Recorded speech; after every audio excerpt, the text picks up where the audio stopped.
उम्मत मुस्लिमा है उन सबको हमारी तरफ से ईद मुबारक।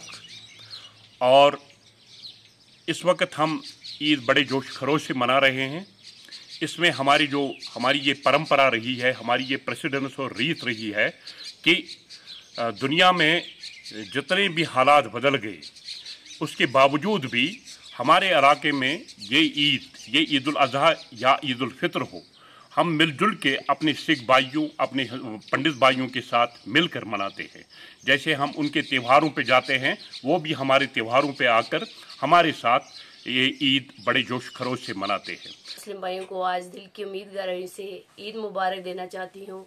हम एक दूसरे के घर में जाके ईद मुबारकबाद देते हैं, एक दूसरे को खुशियों का पैगाम देते हैं। जब हमारी बैसाखी आती है, ये हमारे घरों में आके हमें मुबारकबाद देते हैं और हम भी इनके घरों में आज सुबह जाके इनको मुबारकबाद पे दी, इनके साथ अच्छी तरह से ईद सेलिब्रेट की। हम हमेशा यही बात करते हैं कि हमारा भाईचारा कायम रहे और हम हमेशा ऐसे ही एक दूसरे के साथ खुशियों की तरह ईद मनाते रहें और बैसाखी मनाते रहें। एक डिस्ट्रिक्ट पुलवामा का एक गांव है जहां हम रहते हैं। आज यहाँ ईद का फेस्टिवल बहुत ज़ोर शोर से है। आज कुर्बानियाँ चल रही है।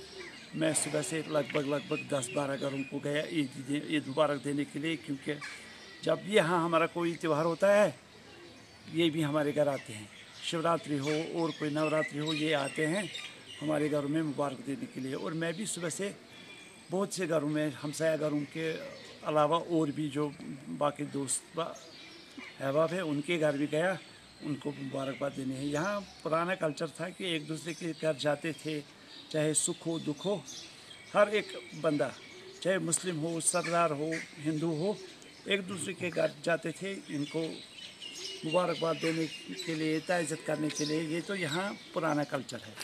चाय पीकर निकला हूँ एक घर से, जस्ट नो अभी मैं त्राल जा रहा था कि आप मिल गए। मैं अड्डे पर ही जा रहा था क्योंकि मेरी यारी दोस्ती है ज़्यादा मुसलमान लोगों से है।